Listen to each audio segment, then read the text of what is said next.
본 영상 바로 아래 더보기를 클릭하신 후 인터넷 링크를 클릭하시면 같은 설교를 광고 없이 들으실 수 있습니다.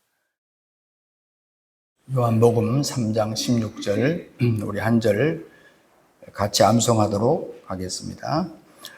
하나님이 세상을 이처럼 사랑하사 독생자를 주셨으니 이는 저를 믿는 자마다 멸망치 않고 영생을 얻게 하려 하심이라. 아멘. 우리가 세상의 어떤 현상을 이야기할 때 충분하게 설명하지 못하는 경우가 많습니다. 한때 허스 히딩크 감독이 광고에 출연해서 카피 문구가 하늘만큼 땅만큼 이렇게 해서 유행한 적이 있는데요. 우리나라 사람들이 5월이 되면 부르는 어머님 은혜를 그 가사를 보면은 푸른 하늘 그보다도 높은 것 같아. 푸른 바다 그보다도 넓은 것 같아. 이것은 뭡니까? 어머니의 사랑을 어떻게 표현할 길이 없으니까 그런 방식으로 표현을 한 것입니다. 우리가 하나님의 사랑에 대해서도 사실 인간의 언어로 표현할 길은 묘연합니다. 왜 그러냐면 생각해보면 다른 것은 대부분 요한의 잣대로 요한을 측정하지만 이 하나님의 사랑은 요한의 잣대로 무한을 측정해야 되기 때문에 사실은 어려운 것입니다. 인간의 사랑도 사실 표현하기 쉽진 않아요. 하물며 하나님의 크신 사랑을 묘사하는 것 당연히 어렵습니다. 어떤 사람 차라리 일상에 바닷가에 존재하는 모래 알갱이의 수를 새겨놨지 하나님의 사랑을 어찌 할 수 있겠는가, 이런 표현도 하고 또 우리는 또 찬송도 부릅니다. 여러분, 하나님이 당신을 사랑하십니다. Yes, Jesus loves you. 우리는 주일학교 때부터 부르던 찬송이에요. 예수 사랑하시면 우리 좀 이따 찬송하겠지만 세 마디예요. 영어도 세 단어, 한국말도 세 단어입니다. Jesus loves you. 하나님은 우리를 사랑합니다. 예수님은 당신을 사랑합니다. 근데 이 말이 하도 많이 교회 다닌 초부터 마지막 돌아가실 때까지 늘 듣고 말하던 얘기다 보니까 또 써먹다 보니까 마치 닳아져서 무뎌진 칼날처럼 감동을 잃어버릴 수 있는 위험성을 또 갖고 있는 게 바로 이 말입니다. 어느 날 제 여친이 이렇게 문을 열고 들어가 보니까 콧물을 닦고 눈물을 닦더라고요. 뭐가 저렇게 슬픈 일이 있었나 보니까 나 때문에 슬픈 게 아니고 텔레비전 드라마 보고 그렇게 훌쩍거리고 있었어요. 여러분, 우리가 영화를 보고 감동을 받거나 텔레비전 드라마를 보고 감동을 받았을 때 그 감동이 막 계속 지속됩니까? 몇 년 살아도 막 마음속에 절절절절 막 느껴집니까? 그 순간이잖아요. 그렇다면 하나님은 두 번째, 나를 세 번째 사랑하신다. 자, 이 말을 우리가 묵상할 때 이 말을 들을 때마다 여러분의 가슴이 막 절절절 뭔가 느낌이 있으신가요? 여러분, 이제 이 단어를 제대로 이해한 사람들이 삶의 변화를 일으키고 또 그 감동을 더 이상 주체할 수 없어서 그것이 에너지화돼서 자원해서 선교지로 나가고 거기서 목숨을 버리는, 인생을 바치는 이런 사람들도 있습니다. 이 세 단어가 그렇게 무서운 거예요. 우리나라에 와서 수고했던 여러 선교사들이 많습니다만 그중에 아일랜드 출신의 메리 선턴 여사는 아주 좋은 직장들을 다 마다하고 45년 동안 우리나라에 의료 선교사로 왔어요.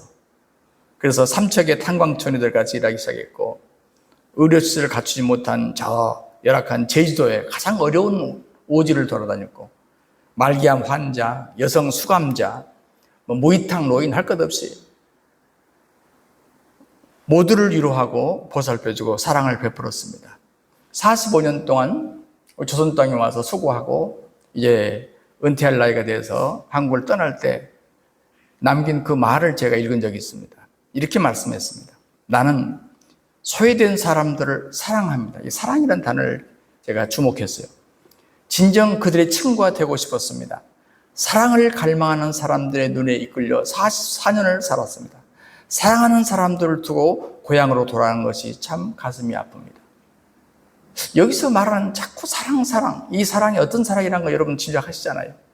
이게 세상 사랑이겠습니까? 커링턴이라는 의료 선교사가 광주의 제중병원, 지금은 광주 기독병원이라고 이름이 바뀌었습니다. 거기서 일했습니다. 어느 날 폐결핵 환자가 화장실에서 의식을 잃고 쓰러졌다는 얘기를 듣고 쫓아갔어요. 그리고 자기 입으로 그 오물을 빨아내기 시작했습니다. 수십 차례. 그리고 그 환자를 살려냈습니다. 그 제중병원에 근무하던 한 의사 선생님은 그 피곤한 의료 생활을 끝내고 병원에서 퇴원하면 또 광주 시내를 돌아다니면서 이 전도지를 나눴다고 한 얘기를 제가 직접 세상에서 그냥 버려서 감옥살이 했는데 감옥살에서 폐병에 걸려가지고 이제 사람 노릇을 못하고 버려진 사람을 소식을 듣고 이 선교사님이 그 사람을 살려내고 그리고 이제 건강해지니까 이제 다시 감옥으로 데려가려고 하니까 사정을 해서 내가 신학 공부를 시켜서 목사를 만들겠다. 그렇게 해서 목사를 만들었어요. 최근에 제가 친구에게 그 목사님 안녕하시냐고, 제가 선교사 시절에 그 교회 갈 때마다 꿀물을 타서 저한테 주신 분이기 때문에 아시냐고 했더니 이제 연세가 드셔서 다리가 힘이 없어서 다니시지 못하지만 여전히 살아계신다는 얘기를 들었어요. 그분에게 직접 들었어요. 그 선교사님 자기를 어떻게 했고 자기를 어떻게 사랑해서 그 감동에 자기가 목사가 되어서 평생 목회를 했노라고. 여러분, 어떻게 이런 사람들은 전혀 자기와 상관없는 외국 땅에 와서 선뜻 이런 수고를 할 수 있었을까? 이런 헌신을 할 수 있었을까? 한마디로 말해서 우리가 말 표현하기는 참 미안스럽지만 복음의 감격이죠. 복음의 감격. 하나님의 사랑을 깨달은 사람만이 제대로 사람을 사랑할 수 있고 그리고 그 사랑은 하나님이 나를 사랑한 것처럼 조건 없이 베풀면서 주면서 사랑할 수 있다. 그 얘기가 되겠습니다. 여러분, 오늘 이 똑같은 본문을 제가 작년에도 한번 드린 것 같은데 여러분의 좀 그분의 사랑을 우리가 피상적으로 알아서는 안 돼요. 피상적인 지식은 피상적인 결과만 나올 뿐입니다. 머리로 입술로 맴도는 지식은요 하나님도 감동 못 시키고 사람까지도 감동 못 시켜요. 모든 실패의 본질이 무엇입니까? 피상적으로 이해하고 피상적으로 맞췄기 때문에 그렇습니다. 우리 충분히 많이 알고 있다고 생각하지만 그렇진 않아요. 여러분, 우리가 아는 것이요 우리 영혼을 건드립니까? 아니면 우리의 가슴이라도 울립니까? 아니면 우리 머리에 왔다가 지나갑니까? 우리가 더러 성경을 영혼의 양식이라고 말하거든요. 그래서 저는 양심적으로 제가 신앙생활을 해오면서 그 말은 거짓말이다 생각해요. 성경이 영혼의 양식이라고요? 절대 그렇지 않습니다. 그 성경이 정말 자기 속에 영혼의 감동을 줄 때 영혼의 양식이 되는 거지 그 전에는 단순히 지식일 뿐인 것입니다. 양식은 안 돼요. 우리 주님께서 당신의 살과 피를 주셨다고 말했을 때 이걸 단순히 우리는 교리로 취급할 수 있다고요. 교리로 지나갈 수 있어요. 그리고 입으로 말할 수 있어요. 그렇지만 여러분 정말 핵심은 뭐냐? 귀에 먹히도록 귀에 못이 박히도록 들어왔던 유명한 진리 혹은 명제들을 우리가 직접 경험하고 체험하는 것이죠. 그럼 우리는 하나님은 나를 사랑하신다는 이 진리를 오늘 또 다시 한번 묵상하면서 되새김질 했으면 참 좋겠다 하는 말씀을 드립니다. 오늘 이 세 단어를 강조하겠어요. 하나님은 하나님 세상을 이처럼 사랑하사. 자, 하나님이 이게 하나님이시고 첫 번째 나를 사랑하는 분은 하나님이다. 두 번째 세상을 나를이죠. 하나님이 사랑하는 분은 나다. 그리고 또 하나 사랑하신다. 예, 주님이 나를 다른 게 아니고 사랑하신대요. 동사. 이렇게 두 가지, 세 가지의 단어를 우리가 한번 묵상하도록 하겠습니다. 첫째, 나를 사랑하는 분은 하나님이라는 겁니다. 여러분, 우리가 어려서부터 주변 사람들에게 사랑을 받았기 때문에 지금 내가 존재합니다. 물론 부모님으로부터요. 부터 시작해서 여러 이웃들에게, 선생님들에게, 예, 또 믿음의 선배들에게 우리 사랑을 받았기 때문에 이거 부인할 수 없어요. 그렇지만 우리가 세상을 살면서 우리가 뭘 느낍니까? 아, 인간의 사랑이라는 것을 해보니까 참 변덕스럽고 예측 불가능하죠. 또 조건이 많고 항상 외부 상황에 참 영향을 많이 받는 것이 세상의 사랑이구나 하는 것을 많이 경험하게 됩니다. 그렇게 끈끈하던 친리하던 인간관계도 환경에 따라서 바뀌고요. 또 죽음이라는 것이 갈라버려요. 끊어버려요. 우리는 이 경험을 많이 합니다. 우리는 시나 여러 노래들 속에서 수없이 사랑을 약속하고 또 읊조리지만은 정말의 인간의 사랑이라는 것은 시들기 쉽구나라고 하는 것을 많이 경험하는 것입니다.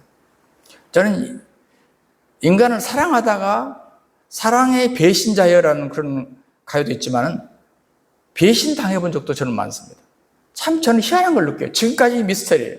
내가 사랑하면 사랑할수록 그것이 아니라는 걸 알았어요. 그래서 제가 두 가지를 배웠어요. 사랑하다가 배운 것. 하나, 내가 일방적으로 사랑한다고 해서 사랑은 이루어진 게 아니구나. 사랑은 쌍방통행이 돼야 되는구나 하는 걸 하나 배웠고요. 또 한 가지는 내가 가까이 하려고 하면 할수록 더 악감을 가진 사람도 있더라 하는 것도 배웠어요. 예, 막 이를 부득부득 갈고. 그래서 저는 아무리 생각해 봤어요. 내가 저 사람을 더 사랑스러워하고 더 도와주고 싶은 것밖에 없으면 왜 저럴까? 아, 내가 중간 결론을 내렸어요. 세상에는 천사만 있는 게 아니라 사탄도 있구나. 사탄이 사람의 마음에 작동하면 얼마든지 가룟유다가 되듯이 작동하면 그렇게 사랑이 미움으로 바뀔 수 있구나 하는 것도 제가 인생을 살면서 배우게 됐습니다. 어쨌든 간에 하나님의 사랑은 그런 인간의 사랑과는 분명히 다릅니다. 시편 100편의 말씀처럼 주님 선하시며 그의 인자하심이 영원하고 그의 성실하심이 대대에 미친다고 말한 것처럼 그분의 사랑은 출렁이지 않고 계속 가는 것입니다. 여름이 되면 사람들이 바닷가에 몸을 태우러 가잖아요. 이번 여름에 제 아이가 저를 저기 여수에 뭐 다 찾아봐갖고 제일 한가한 사람들이 적은 대로 나를 끌고 가더라고요. 아빠 1년에 한 번씩 바닷물에 들어가야 돼. 그래서 제가 끌려가지고 저기 여수 어딘지 난 지금 이름도 안 나는데 조그마한 해수욕장이더라고요. 여기 진짜 거기 사람들 많지 않아요. 한가해. 거기다가 집어넣었더라고요. 나는 물이 시원한 줄 알고 갔더니 물이 따뜻해요. 바다가. 예, 그래서 얼굴 안 타게 한다고 모자를 뒤집어 쓰고 뭘 했는데요. 여러분, 자외선이라는 것은요, 필요 없어요. 구름이 있다고 해서 없는 게 아니에요. 이건 다 뚫고 나가요. 예. 그래서 저 겨울에는 얼굴이 안 탄다고요? 저기 한번 스키장에 한번 갔다 오세요. 얼굴이 새카맣고 와요. 예. 뭘로 가려도 안 되는 게 자외선이에요. 그렇죠? 뭘로 가려도 안 되는 게. 태양도 마찬가지잖아요. OS 비추면은요, 가리지만 태양이 없는 건 아니에요. 똑같아요, 여러분. 하나님의 사랑. 우리가 어떤 부정적인 느낌을 갖고 갈 때도 있고, 어쨌든 딴 생각을 갈 때도 있지만, 성실하지 못할 때도 있고, 어쨌든 헌신도가 떨어질 때도 있지만은, 하나님의 사랑은 계속 있는 거예요. 근데 우리는 하나님의 사랑을 어느 수준으로 생각하죠? 내 수준으로 생각해요. 하나님도. 내가 그러잖아요. 사랑하고 싶을 때 사랑하고, 사랑하기 싫으면 미워해버릴 수 있잖아요. 하나님도 그렇게 했다고 우리 수준으로 끌어내려서 하나님의 사랑을 생각하는 거예요. 오늘 성경은 그렇지 않다는 걸 지금 말하고 싶은 겁니다. 그렇지 않다는 거. 사랑하는 여러분, 더러 그래요. 목사님은 이렇게 한 번도 하나님 원망한 것 없이 꾸준히 믿음을 잘 지켜오셨죠? 정말 그랬으면 얼마나 좋을까? 그랬으면 얼마나 좋을까? 저는 몇 번 기억나는, 하나님을 향해서 삿대질을 하고 하나님을 원망해봤던 적이 저도 있었어요. 예. 안 하려고 지금도 노력을 하고 있습니다. 나는 지금도 또렷이 기억하는 장면이 있어요. 제가 선교사 한 10년 됐을 때 하나님이 선교센터에 대한 비전을 주셔서 했는데, 이거 뭐 시작하자마자 한국에 IMF 되니까 선교사가 하는 일이 뭐예요? 한국에서 모금운동이라고 하는 건데 이게 뭐 길이 막혀버렸어요. 이미 시작을 했는데. 현실은 아니고 기도하면 안에서는 빨리 해야 된다고 감동이 있고. 예. 그런데 어느 날 정말 빚더미 위에 올라가서 그걸 시작하는데 인건비가 비싸니까 또 모든 교우들이 반대하니까 하나님을 기쁘시게 하라, 사람을 기쁘시게 하라. 그래서 교인들한테 말도 못하고 혼자 도끼를 사가지고 제가 나무를 찍어냈어요. 그래서 제가 이 노동을 해본 사람이 아니라 너무너무 힘들더라고요. 도끼질을 해보셨어요? 예, 나무를 찍어서 눕히고 찍어서 눕히고 그 뭡니까? 이 땅을 만들어내는데요. 너무너무 힘든데 어느 날 저는 정말 인간이 무섭다는 걸 알았어요. 내 속에서 주먹이 올라온 걸 알았어요. 누굴 향해서? 하나님을 향해서. 하나님, 내가 언제 선교사로 간다고 했습니까? 왜 나를 이렇게 힘들게 하십니까? 와, 나는 나를 보고 놀랐어요. 여러분 보고 놀란 적 있어요? 거울을 보고라도 놀래보셨어요? 나는 내 무서운 내 속에 무서운 타락상을 보고 내가 놀랐어요. 와. 그래서 제가 얼마 있다가 그 자리에서 무릎을 꿇었습니다. 주님은 내 마음에 그런 감동을 주셨어요. 야, 이제 주먹질 다 했냐? 좋아. 이제 내가 너를 한번 안아볼 테니까 한번 내 품으로 와봐라. 저는 하루 종일 운 기억이 납니다. 여러분, 인간이 알고 있는 사랑과 그분이 우리에게 베푸신 사랑의 차이는요, 비교를 할 수가 없어요. 비교하려고 생각하지 마세요.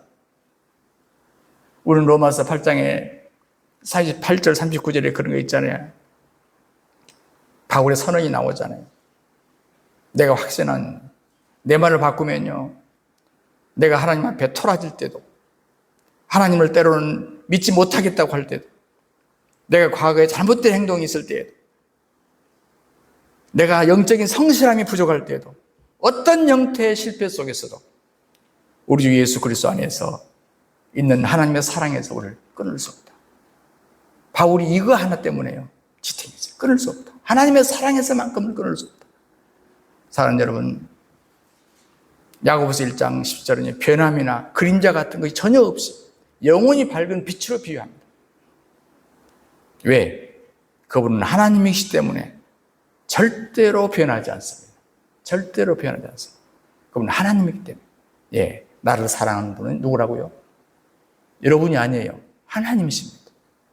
두 번째, 주님은 사랑하신다는 거예요. 사랑하신다. 여러분, 우리가 어떤 실체를 말할 때 그렇잖아요. 어떤 걸, 그 본질적인 것이 있잖아요. 본질적인 게. 예를 들어서 여러분이,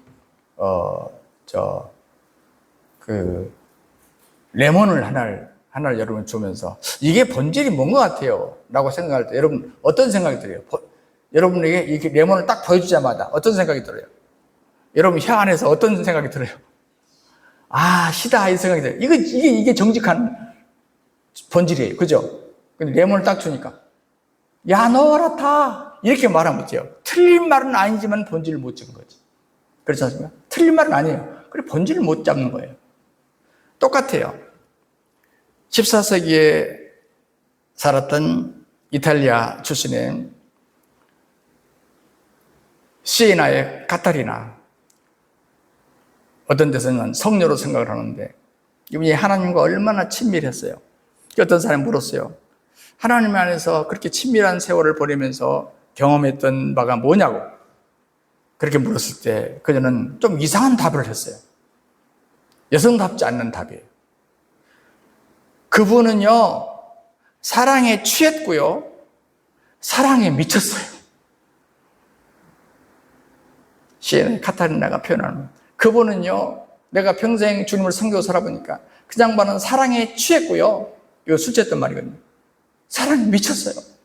제가 언젠가 주일학교 그 교재 그걸 보니까 어떤 분이 그렇게 표현했더라고요. 하나님은 사랑에 눈이 멀었다. 하나님은 사랑에 눈이 멀었다. 여러분, 상당히 많은 분들이 나름대로 하나님을 경험하잖아요. 그러면서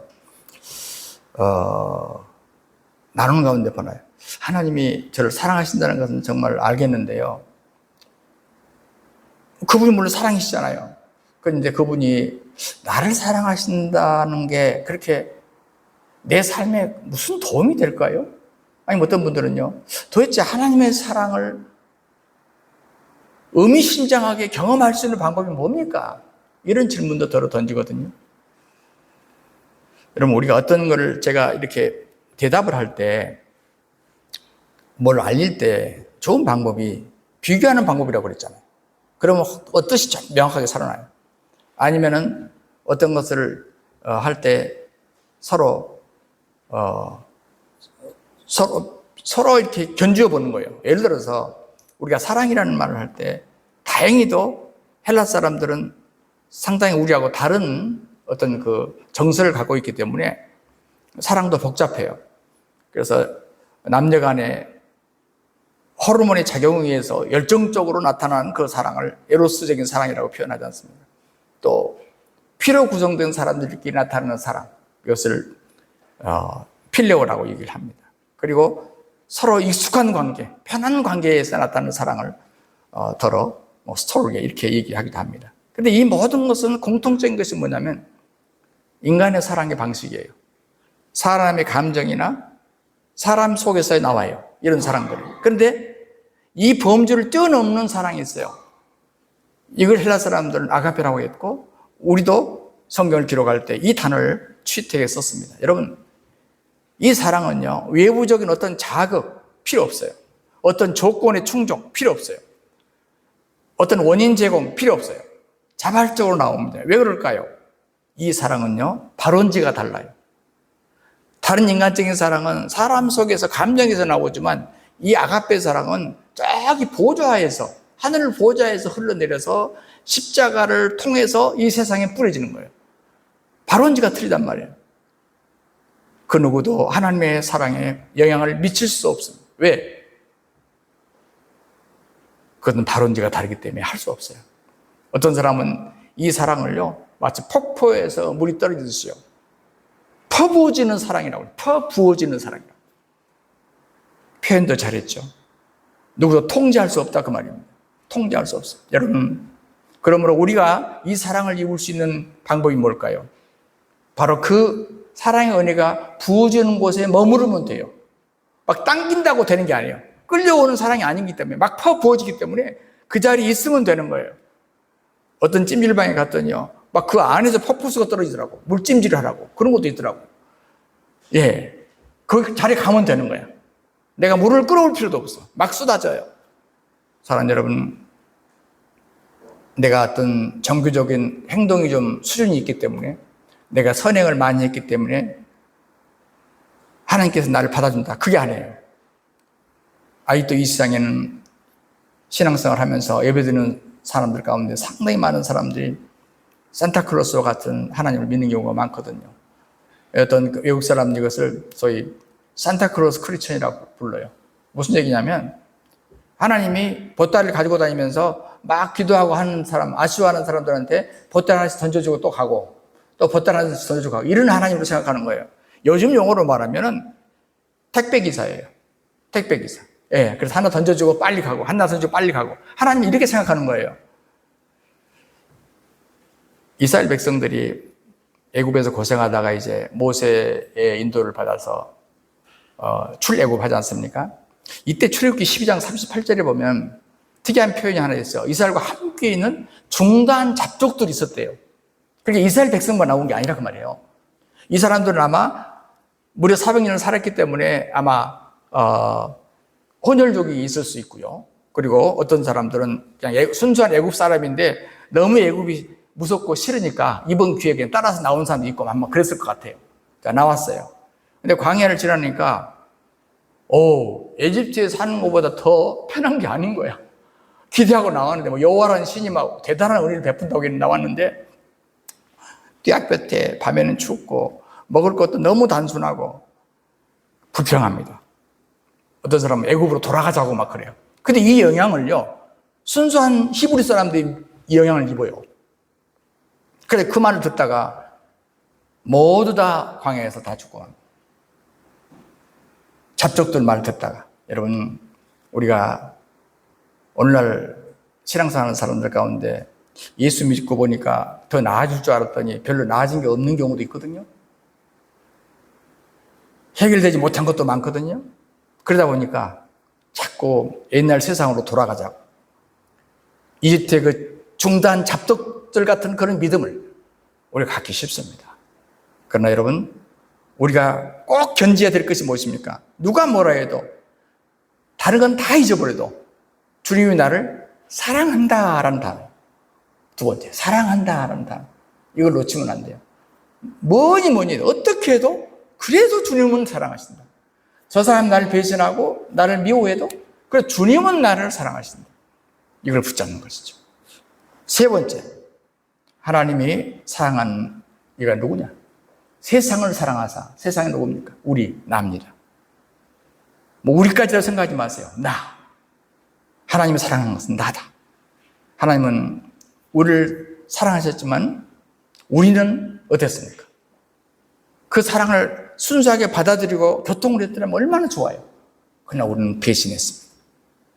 배반했습니다. 여러분, 전능하신 하나님이 아무것도 아닌 인간들에게 배신을 당했다. 배반을 당했다. 여러분, 우리 아이들에게 조금 섭섭한 것도 말 좀 부모님 말 듣지 않는 것도 우리는 섭섭해요. 그런데 배신했다니까요. 하나님은 우리 때문에 엄청난 고통과 상처를 받았어요. 그렇다면 우리한테 보복할 수 있어요. 복수할 수 있다고요. 그러나 하나님은 그러지 않으셨습니다. 우리의 모든 죄와 허물을 오히려 사해 주시기 위해서 십자가에 달려 돌아가시기까지 했습니다. 우리는 배신했는데 그 십자가의 사랑이 우리가 다시 새 사람이 될 수 있는 유일한 가능성이에요. 우리가 그렇게 했음에도 불구하고 우리를 사랑했다는 그 사실, 특별히 나를 사랑했다는 그 사실이 우리가 새 사람이 될 수 있는 유일한 가능성입니다. 어떤 선생님이요, 더 공부하고 싶었어요. 유럽에 가서 교사를 하면서 돈을 모았습니다. 그리고 몇 년 후에 퇴직을 하고 그 돈을 가지고 유럽에 학위 공부를 하러 갔어요. 사실 막상 가서 언어부터 공부하다 보면 세월이 짧아지는 것보다 항상 길어지거든요. 계산이 안 맞는 거죠. 그래서 세월이 좀 길어져 버리니까 학위를 마치지 못하고, 그러니까 이제 더 이상 비용이 다 떨어지고 없어요. 자존심이 있어가지고 누구한테 구차한 말도 못하고, 그러다 보니까 이 사람이 믿음이 좋은 훌륭한 크리스천이었지만 우울증에 걸리게 됩니다. 누구한테 전화만 오기만 하면 우는 거예요. 우울증에 걸린 사람 특징 아닙니까? 우연히 한국의 어떤 모 목사님께서 그 사실을 알게 됐어요. 그래서 자기 교인 가운데 여유가 있는 분에게 묶어줬어요. 좀 도와줘라. 그래서 매달 생활비를 보내기 시작했어요. 이제는 전화해도 울지 않아요. 그리고 그의 고백에 의하면 4개월째 계속 구자에 생활비가 들어오니까 활기를 찾게 되고 웃음을 찾게 되고, 그리고 우울증에서 벗어나게 됐답니다. 아무리 힘들어도 어려운 일을 당해도 누군가가 나를 사랑한다는 걸 아는 그것으로, 단순히 생활비 들어오는 그것만이 아니죠. 그 속에 와, 이 세상에 그래도 나에 대해서 나를 사랑하고 나에게 관심이 갖는 분이 있네. 이것이 치유가 되잖아요. 여러분, 성경에 보면은 삭개오라는 사람이 나오는데 많은 사람이 비난하고 비웃음을 보냅니다. 그래도 자기의 생활을 바뀌지 못해요. 바꿀 수가 없어요. 어느 날 길을 가시던 예수님께서 자기를 보고 삭개오 씨 내려오세요.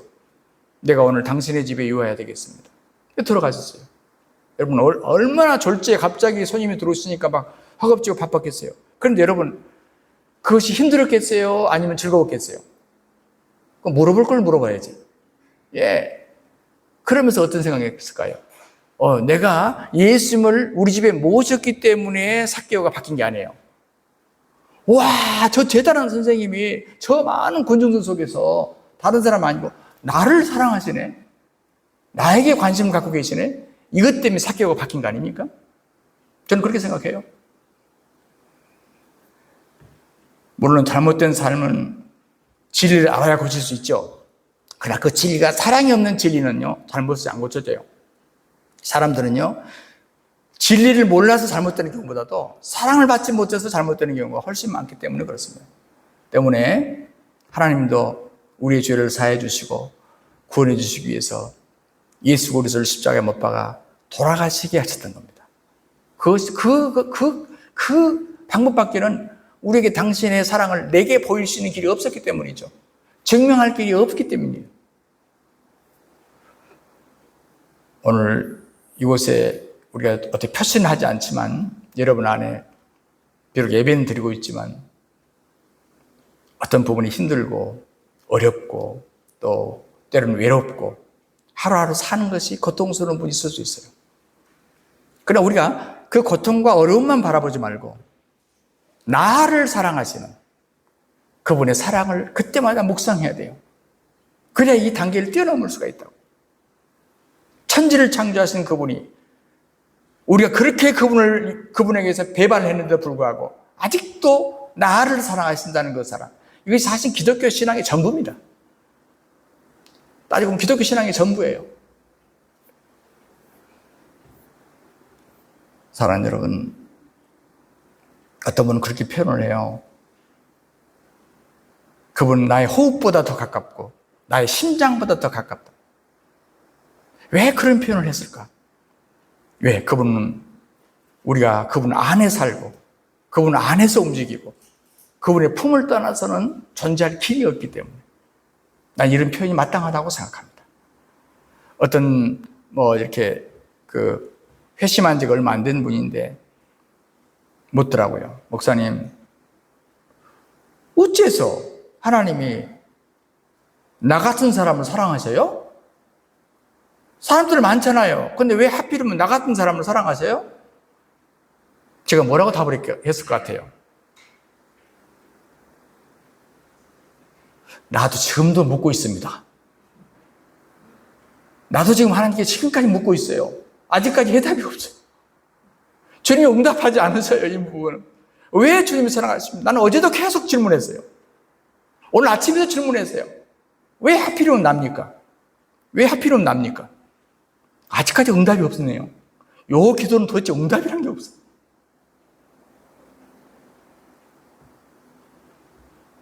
많은 이들이 아가페 파도가 넘실거리는 그 대양을 바라보지 못하고 그냥 동네 그 시냇가에서 물장구 치는 그런 좁은 마음, 좁은 생각에 매여 있기 때문에 그 크신 하나님을 느끼지를 못해요.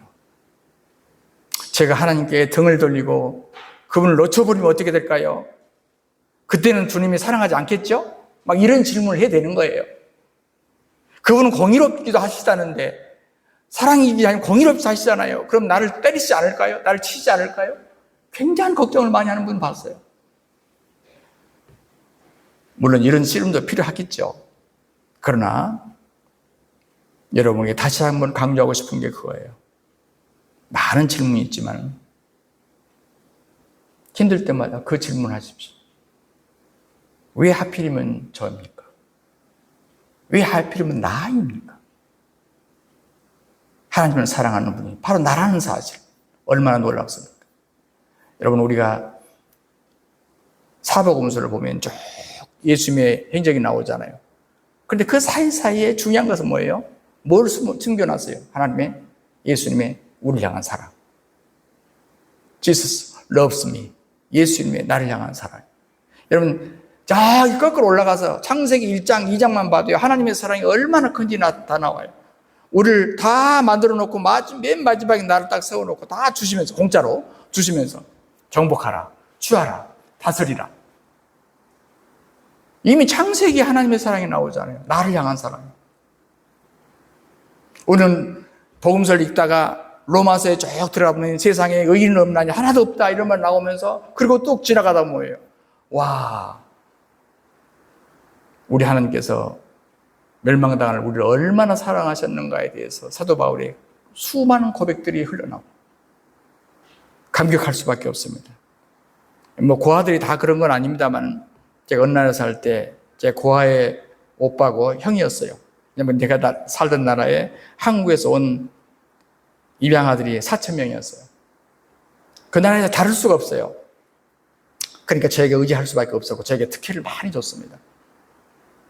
제가 4,000명이라고 하지만 그 통계를 제가 그 나라에서 받은 거고 내가 만난 애들은 아주 극히 소수예요. 두 가지 부르더라고. 내가 한국에서 온 목사라고 그러니까 거품을 부는 거예요. 자기를 버렸다고. 고아로 버렸다고.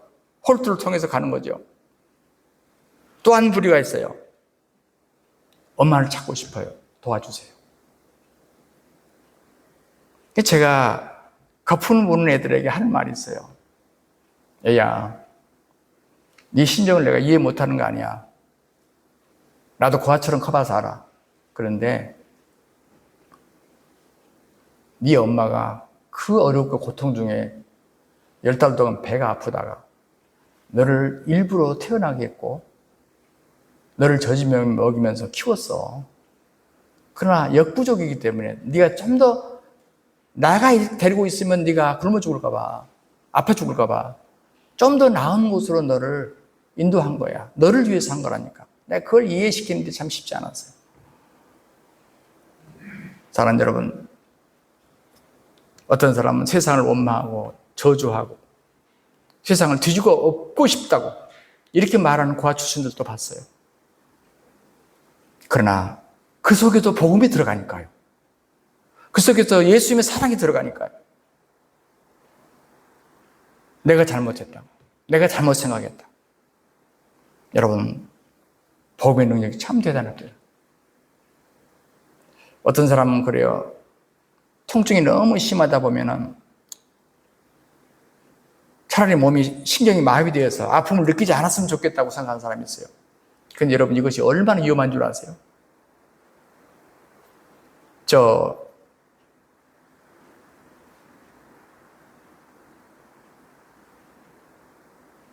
몸에 감각을 잃어버린 병이 있잖아요.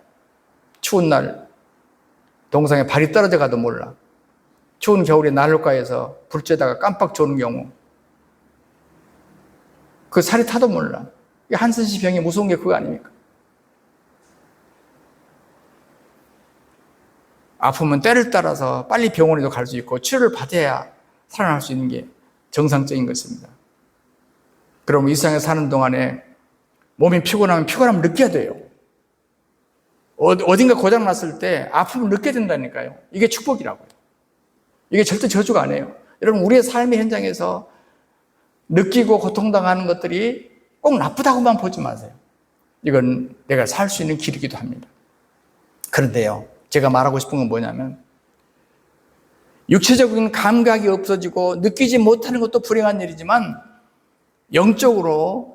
영적인 한센시 병이 걸려가지고요, 느끼지 못하는 건 더 무서운 겁니다. 부모의 사랑을 깨닫지 못하는 자식이 불효자식이죠. 그러다가 어느 날 좀 철이 좀 들면은요, 오히려 불효했던 애가 나중에 보면 훨씬 효자가 되는 경우를 봤어요. 왜요? 느낌이 없었다는 거거든요, 불효할 때는. 그러나 지금 효도한다는 것은 뭐예요? 느낌이 있었다는 거거든요. 느낌이 살아났다는 것이거든요. 우리가 하나님에 의해서 마찬가지예요.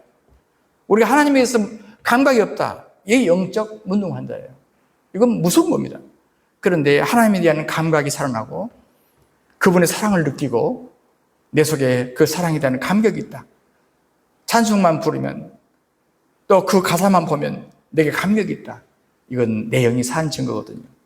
로마서 8장 32절을 말씀 보면요, 자기 아들을 아끼지 아니하시고 우리 모든 사람을 위해서 내어주시니가, 아들을 아낌없이 내어주시니가 어찌 그 아들과 함께 모든 것을 우리에게 은사로 주지 않겠냐, 선물로 주지 않겠냐. 우리가 무엇이간데 하나님께서 이렇게까지 사랑하시고 우리를 구원하시기 위해서 독생자를 이 세상에 보내주셨습니까? 하는 질문입니다. 여러분, 오늘날 우리나라는 과거 어느 때보다도 물질적으로는 부유해진 걸 우리가 인정할 수밖에 없습니다. 그러나 또 한 가지 안타까운 것은 무엇입니까? 사랑이 점점 식어지고 메말라가지고 인정이 메말라가지고 힘들어요. 도대체 누구를 믿을 수가 없고요, 나를 보호할 수 있을 것인가 정말 힘들어요. 좌우에 정치하는 사람들 보면 짜증이 나고. 여러분, 진정한 행복한 사회에도 다른 길이 없을 것 같아요. 이 그리스도의 사랑을 회복하는 길 외에는 없을 것 같아요. 우리가 부지런히 물질적으로 부유해서 더 이상 걱정이 없다고 생각하는 그들에게까지 이미 그 속에 식어있는 사랑을 일깨우는 방법, 그것은 이 나라의 어두운 구석구석 그것까지 밝히는 방법이 뭘까? 바로 행복한 사회가 되는 방법이 뭘까? 늘 저도 고민해 봅니다. 어떻게 해야 복음의 길이 열리고 어떻게 해야 세상이 복음으로 바뀔 수 있을까? 많이 생각해 봅니다. 진심으로 모든 백성들이 예수를 믿고 하나님의 사랑으로 변화되는 길 위에 무슨 희망이 있을까? 무슨 소망이 있을까를 생각해 봅니다. 기도하겠습니다. 하나님, 우리 아버지 고맙고 감사합니다. 우리 어지러움 중에서도 여전히 우리를 보살펴 주신 것을 감사합니다. 우리를 한 번도 놓치지 않고 지키시고 돌보신 것을 감사합니다. 나를 사랑하는 분이 하나님이시기 때문에 우리는 흔들리지 않겠습니다. 주님, 무엇보다 나를 사랑한다는 사실 때문에 우리는 늘 감격하며 살겠습니다. 무엇보다도 그 많은 사람 중에서 나를 뽑아서 나를 사랑한다는 그 사실 때문에 감사하며 살겠으며 충성스럽게 살겠습니다. 축복하여 주시옵소서. 주 예수 그리스도 이름으로 간절히 기도하옵나이다. 아멘.